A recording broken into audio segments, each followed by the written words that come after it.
దీని గురించి చెప్పాలి మీరు. దా కోవలోకి చెందింది అలాంటి కేసుల్లోకి చెందిందే లిక్కర్ కేసు. అసలు ఈ లిక్కర్ కేసు ఏంటో ఎవరికి అర్థం కాల. అబద్ధాల పునాదుల మీద ప్రారంభించాడు చంద్రబాబు నాయుడు గారు. ఈ లిక్కర్ కేసు ఎంత విచిత్రమైందంటే పుష్పక విమానం లాంటిది. ఎంతమందినైనా ముద్దాయిలుగా పెట్టని ఇంకిద్దరు ఖాళీ ఉంటుంది, ఒకలో ఖాళీ ఉంటుంది. వరుసనే పెట్టుకుంటూ పోవటమే. ఎవడు దొరికితే వాడిని లోపలేసే కార్యక్రమాలు ఈ లిక్కర్ కేసులో తీసుకొచ్చేటటువంటి కార్యక్రమం చేస్తున్నారు. చాలా అన్యాయమైనటువంటి కార్యక్రమం. 2024 సెప్టెంబర్లో ఈ వ్యవహారాన్ని ప్రారంభించారు. కేసు పెట్టడం, ఆధారాలు సేకరించడం. దీనికి సిట్ స్పెషల్ ఇన్వెస్టిగేషన్ టీం అనేదాన్ని ఒకదాన్ని వేశారు. వాళ్ళు ఇన్వెస్టిగేషన్ చేస్తూనే ఉన్నారు. ఒకవైపున అరెస్టులు చేస్తున్నారు, ఒకవైపున ఇన్వెస్టిగేషన్ చేస్తున్నారు. కొంతమందిని అరెస్ట్ చేస్తున్నారు, కొంతమందిని అరెస్ట్ చేస్తామని బెదిరిస్తున్నారు. ఇది జరుగుతున్నటువంటి అంశం. నిన్న చూసాం, మన సునీల్ జగన్మోహన్ రెడ్డి గారి కజిన్, సమీప బంధువు. ఆయన ఇళ్లలో సోదాలు చేశారు, ఆఫీసులో సోదాలు చేశారు. అక్కడ హార్డ్ డిస్కులు దొరికాయంట. దొరకవా మరి? కంప్యూటర్లు దొరికాయంట, కీలకమైన ఆధారాలు దొరికాయంట. ప్రతి కేసులో ఇదే. సిట్టు విచారణ చేయటమో, సిట్టు యొక్క దాడులు జరిగితే విచారించటమో, లేకపోతే సోదాలు చేయటంలోనే చాలా కీలకమైన ఆధారాలు దొరికాయి. ఒక పెద్ద స్టంటు, ఒక కథ, ఒక కల్పితమైన కథ నడిపేటటువంటి కార్యక్రమం చేస్తున్నారు. మీరు అందరూ చూశారు కూడా. కేసిరెడ్డి వ్యవహారంలో 11 కోట్ల రూపాయలు సీజ్ చేశామన్నారు. ఈ 11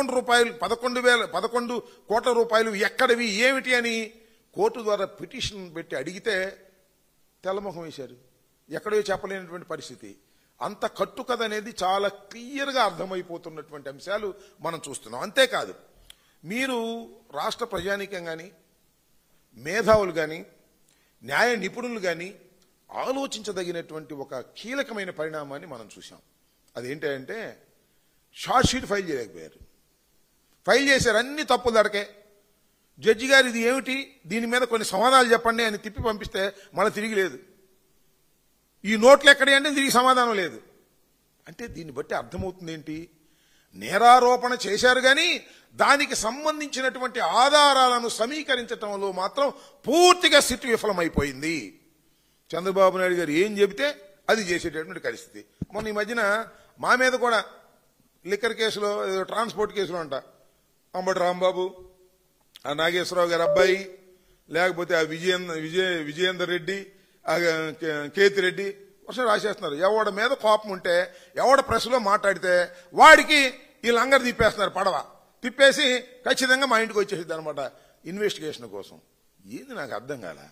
ఆధారాలు లేకోకుండా కేవలం పొలిటికల్ వెండేటాతో కేసులు పెట్టి వేధించాలనేటువంటి ప్రయత్నం చేయటం చాలా దురదృష్టకరం. ఏదైనా ఒక ఇష్యూ వచ్చిందనుకో, దాన్ని డైవర్ట్ చేయడం కోసం సిట్టు విచారణకు పిలిచింది కొంతమందిని.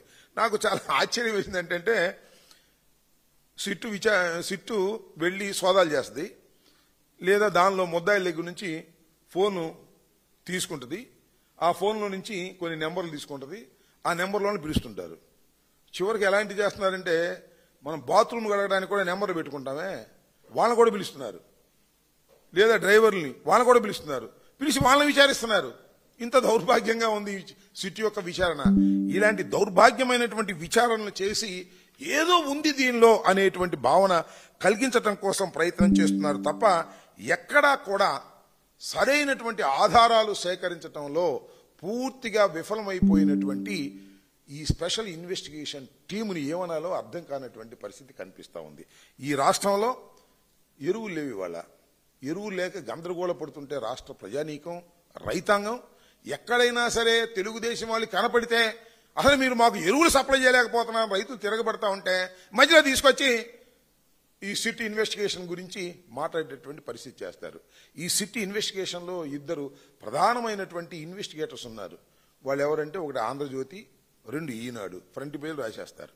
ఏయో దొరికాయి, ఏదో గందరగోళం అయిపోయింది, కీలకమైన ఆధారాలు దొరికాయి, డబ్బులు దొరికాయి, గాడిద గుడ్డు దొరికాయి, ఇవన్నీ కథలు రాస్తారు. ఈ కథల ప్రకారం వాళ్ళు ఛార్జ్షీట్ పడేస్తారంటే ఛార్జ్షీట్ పడే విధానంలో ఈ కథలు ఏమి ఉండలేదు.